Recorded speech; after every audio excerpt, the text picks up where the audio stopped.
안녕하세요, 토치코치입니다. 이번 시간에는 이게 살찌는 음식이라고? 살찌우는 음식이 아닌 줄 알았는데 알고 보니 살을 찌우고 있었던 음식에 대해서 알려드리도록 하겠습니다. 지금 바로 Let's get it!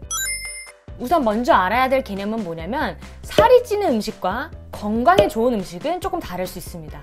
건강엔 좋지만 살이 안 빠지게 하는 음식이 있고요. 건강도 하면서 살도 빠지게 하는 음식이 있습니다. 그런 교집합이 되는 영양소를 챙겨 드시면서 감량을 하셔야지 제대로 된 감량을 만들 수 있는데요.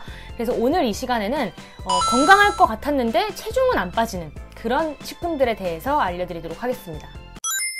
그 첫 번째는 바로 우유입니다. 우유는 칼슘이 많다, 비타민이 많다, 너무 몸에 좋은 영양소다 라고 해서 어렸을 때부터도 꾸준히 먹게 하는 식품 중에 하나죠. 그래서 저도 생각해보면은 초등학생 때 항상 200ml 우유팩을 하루에 한 개씩 학교에서 나눠주면서 먹게끔 권장을 했었던 기억이 있습니다. 그런 우유가 다이어트 하는 데 있어서 치명적인 이유는 첫 번째, 유당과 포화지방이 많기 때문이죠. 우유 200ml당 당 8g, 그 다음에 우유 한 잔에는 하루 포화지방 권장 섭취량의 약 30%를 담고 있습니다. 그런데 단지 유당이나 포화지방이 많다는 이유만으로는 이제 다이어트에 적합하지 않은 음식이야 라고 하기에는 부족한데요. 그래서 조금 더 깊이 알아보았습니다. 요즘에 만들어진 우유 같은 경우에는 굉장히 많이 대량 생산을 해내기 때문에 그만큼 젖소들이 큰 들판에서 막 뛰놀면서 자라면서 받은 우유로만 충당하기에는 어려운 것이 사실이죠. 그렇기 때문에 우리에다가 갖춰놓고 사육을 하면서 조금 더 많은 양을 뽑아내기 위해서 성장 호르몬을 젖소에게 인위적으로 투여하게 됩니다. 이 호르몬의 부작용으로 유선이 팽창되고 유선염이 걸리게 되는 부분이 있는데요.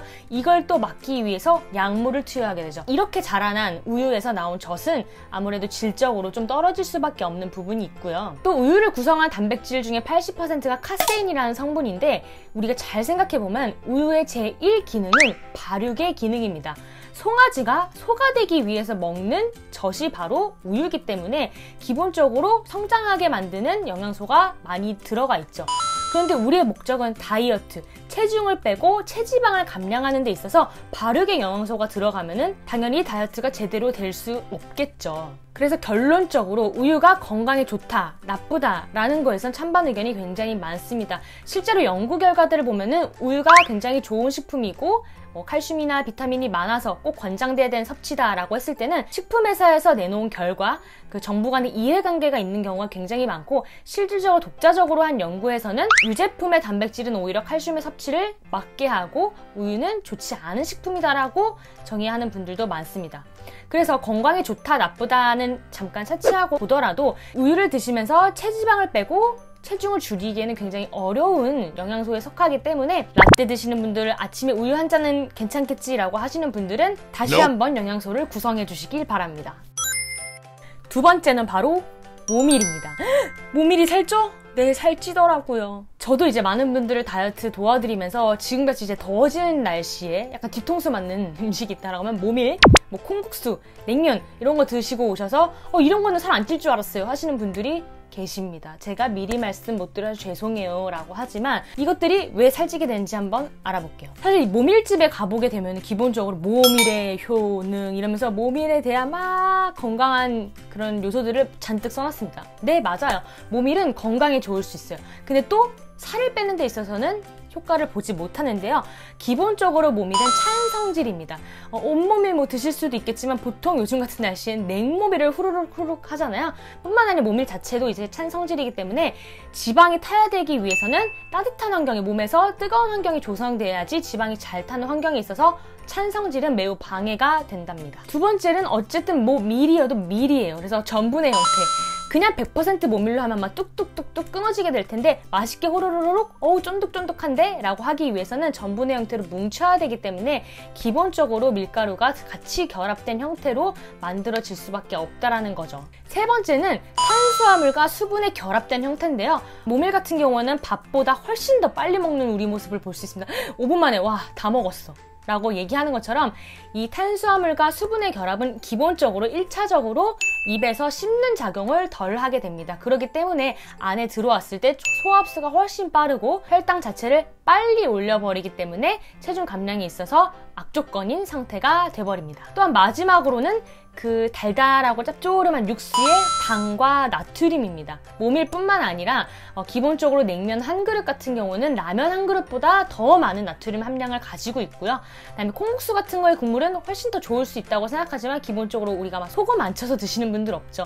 약간의 소금도 괜찮을 수 있지만 콩국수의 단점은 그 국수 자체가 굉장히 그냥 일반 밀가루의 형태가 많기 때문에 이 세 가지는 이제 다이어트 하시면서 조금 더 조심해 주셔야 할 면 종류라고 생각합니다.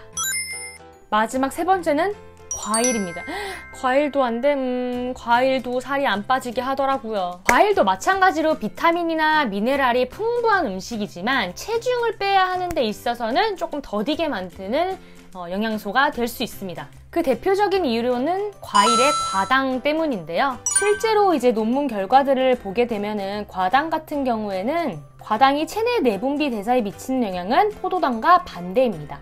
포도당이 유입되면 인슐린 분비가 늘고 식욕 억제 기능을 하는 렙틴 분비가 증가되어 식욕을 늘려주는 역할을 하는 그렐린은 억제되지만 과당은 인슐린과 렙틴에 직접적으로 영향을 주지 않으며 그렐린의 억제 정도도 매우 적은 것으로 나타났습니다. 과당의 섭취는 포도당의 섭취에 비해 간에서 지방 신생을 촉진하며 포만감을 주는 효과가 적고 뇌로 들어가지 못해 되먹이기도 적기 때문에 열량 섭취가 오히려 더 많아질 수 있는 위험이 있는 게 바로 과당입니다.